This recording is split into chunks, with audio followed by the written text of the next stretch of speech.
Welcome to my YouTube channel. তো সকলোকে মোৰ চেনেলটোলৈ স্বাগতম জনাইছো। আজিৰ মূল ভিডিঅ'টো হৈছে আপোনালোকে SSLC ৰুটিন। আপোনালোকে এই ৰুটিনটো কেতিয়াৰ পৰা আপোনালোকৰ আৰম্ভ হ'ব পৰীক্ষাটো আৰু কিমান তাৰিখলৈকে থাকিব আপোনালোকে সম্পূৰ্ণ ডিটেইলছ আজি এই ভিডিঅ'টোৰ জৰিয়তে আপোনালোকে জানিব পাৰিব। যদি আপোনালোকে মোৰ চেনেলটো নতুন চাই আছে তেনহলে মোৰ চেনেলটো সাবস্ক্ৰাইব কৰি লওক কিয়নো যাতে এনে ধৰণৰ গুৰুত্বপূৰ্ণ ভিডিঅ' চলাৰ লগে লগে যাতে আপোনাৰ মোবাইলত নটিফিকেশনটো সোমায়। মই আপোনালোকক এই ৰুটিনটো মই দেখাই দি আছো।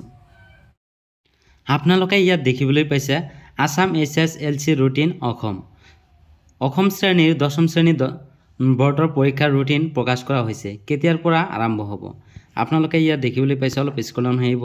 তাৰ পিছত আপোনালোকে ইয়াত দেখিবলৈ পাইছে অসম বৰ্ডৰ পৰীক্ষাৰ ৰুটিন ঘোষণা। অসমত অহা বছৰৰ ফেব্ৰুৱাৰী মাহৰ পৰা আৰম্ভ হ'ব 10ম আৰু 10ম শ্ৰেণীৰ চূড়ান্ত পৰীক্ষা। ইয়াত কি কৈছে নিশ্চয় আপোনালোকে বুজিব পাৰিলে। অসম বৰ্ডৰ পৰীক্ষাৰ ৰুটিন ঘোষণা অসমৰ অহা বছৰৰ ফেব্ৰুৱাৰী মাহৰ পৰা আৰম্ভ হ'ব। নিশ্চয় বুজিব পাৰিলে আপোনালোকৰ SSLCৰ পৰীক্ষাটো আপোনালোকৰ ফেব্ৰুৱাৰীৰ পৰা আৰম্ভ হ'ব আৰু কোনটো তাৰিখৰ পৰা আৰম্ভ হ'ব সেইটো মই আপোনালোকক দেখাই দি আছো।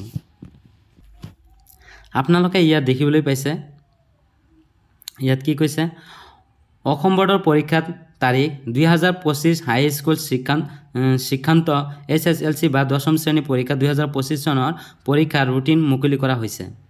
নিশ্চয় বুজিব পাৰিলে অসম বৰ্ডৰ পৰীক্ষাৰ তাৰিখ 2025 চনৰ হাই স্কুল শিক্ষান্ত SSLC বা 10ম শ্ৰেণী পৰীক্ষা 2025 চনৰ পৰীক্ষাৰ ৰুটিন মুকলি কৰা হৈছে।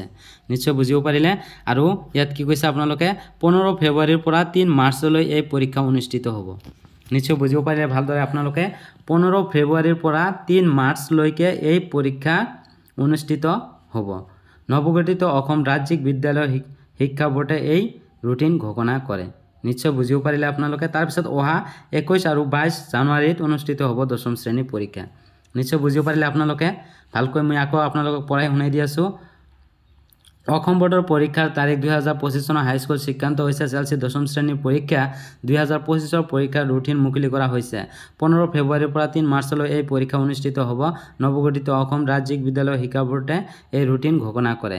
অহা 21 আৰু 22 জানুৱাৰী অনুষ্ঠিত হ'ব। নিশ্চয় বুজিব পাৰিলে। যদি ভিডিঅ' চাই অলপ সুবিধা হৈছে তেনেহ'লে লাইক আৰু এটা শ্বেয়াৰ কৰি দিব। Thank U.